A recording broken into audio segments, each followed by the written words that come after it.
Buenas tardes, mi nombre es Nicole Romero. Para empezar, quiero explicar brevemente qué es el Derecho Económico Internacional y por qué es tan importante estudiarlo. El Derecho Económico Internacional es la rama del derecho que regula las relaciones económicas entre los estados, las organizaciones internacionales, también como los actores privados en un mundo que cada vez están más interconectados.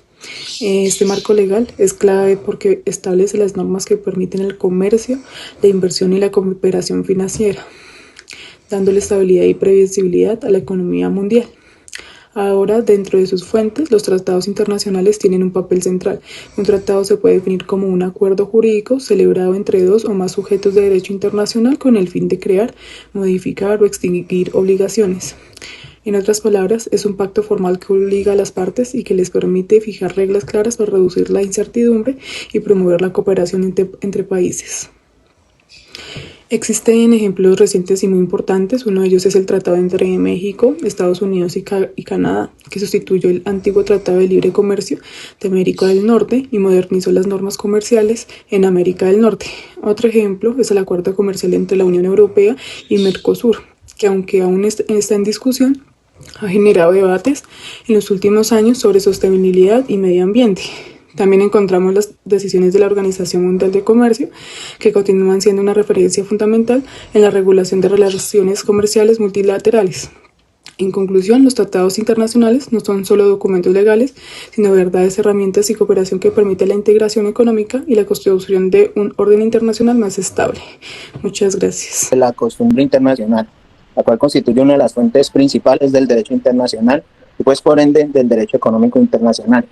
Esta se forma a partir de dos elementos fundamentales: la práctica reiterada de los estados en determinadas conductas y la convicción de obligatoriedad jurídica, conocida como opinion juris. En conjunto, ambos elementos transforman reiteradas normas reconocidas por la comunidad internacional. Un poco aplicándola a un caso pues muy práctico es en el contexto de la invasión a Rusia, de Rusia a Ucrania en 2022. La Unión Europea y Estados Unidos impusieron sanciones económicas de amplio alcance, afectando sectores estratégicos como la energía, las finanzas y el comercio internacional. Tradicionalmente, la costumbre internacional en materia de sanciones se basaba en la práctica de adoptar medidas colectivas a través de órganos como el Consejo de Seguridad de la ONU. Sin embargo, en este caso observamos un cambio de tendencia. La práctica cada vez más recurrente de imponer sanciones unilaterales o regionales sin aprobación de instancias universales. Esta evolución genera debates. Para algunos, la reiteración de este tipo de sanciones podría estar consolidada a una nueva costumbre internacional que reconoce la legitimidad a medidas adoptadas por bloques regionales o estados poderosos. Para otros, estas sanciones vulneran el marco multilateral, especialmente las normas de la OMC, y contradicen las costumbres tradicionales que privilegiaban decisiones colectivas adoptadas en el marco de la ONU. Bueno, para cerrar, puedes decir que el caso de las sanciones a Rusia evidencia como la costumbre internacional no es estática, sino dinámica y en constante transformación.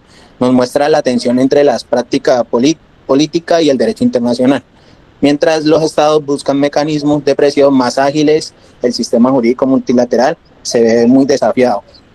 La gran pregunta es si estas prácticas unilaterales y regionales terminarán consolidándose como una costumbre internacional válida, o si, por el contrario, generarán mayor fragmentación y conflictos en el derecho económico internacional.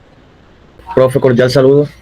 Pues aquí más que centrarme en un tema en específico de este caso, lo que quise fue entenderlo y analizarlo completamente, todo. Y desde mi punto de vista, esto es lo que puedo aportar.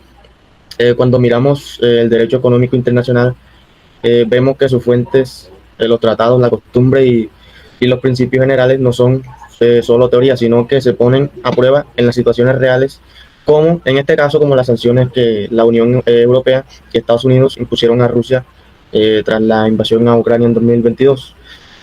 Por ejemplo, con los tratados internacionales como los de la OMC o el GATT, la idea es que regulen el comercio mundial con unas reglas bastante claras, pero esas mismas normas permiten excepciones por temas de seguridad, y aquí es donde está el choque. Para la Unión Europea y Estados Unidos, las sanciones están justificadas, pero Rusia, por el contrario, las denuncia como violaciones a las reglas multilaterales. Entonces, uno se da cuenta de que lo pactado en los tratados no siempre encaja de manera tan perfecta en la práctica.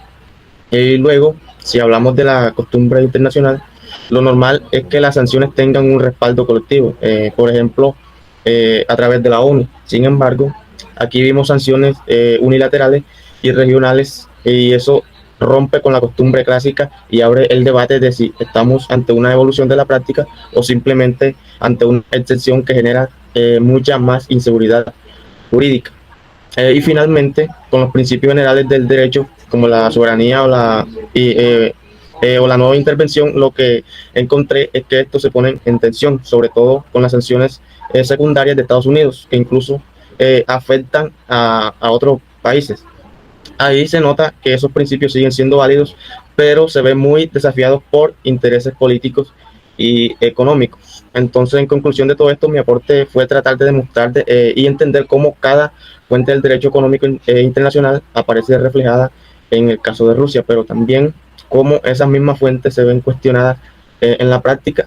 Y creo que esto demuestra que este campo del derecho no es estático, sino que cada crisis lo pone a prueba y lo obliga a repensar sus límites. Entonces, aquí le doy la palabra a mi compañera.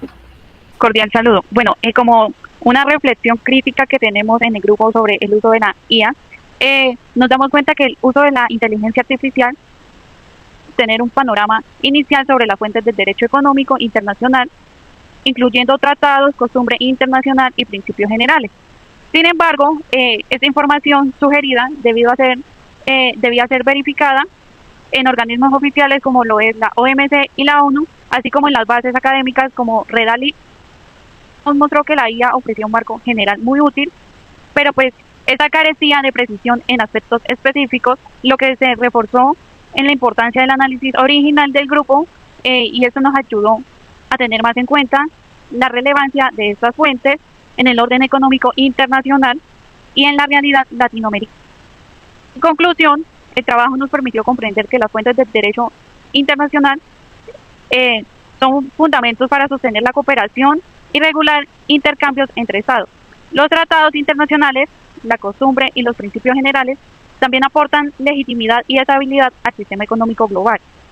Asimismo, la inteligencia artificial es una herramienta muy útil con un punto de partida, pero que el aprendizaje real proviene de la verificación en fuentes oficiales y del análisis crítico desarrollado por el grupo. Entonces, de esto llegamos a la conclusión de que el uso responsable de la inteligencia artificial puede enriquecer la investigación académica, pero debe ser completamente con fuentes confiables y con una reflexión autónoma de nosotros los investigadores. Gracias.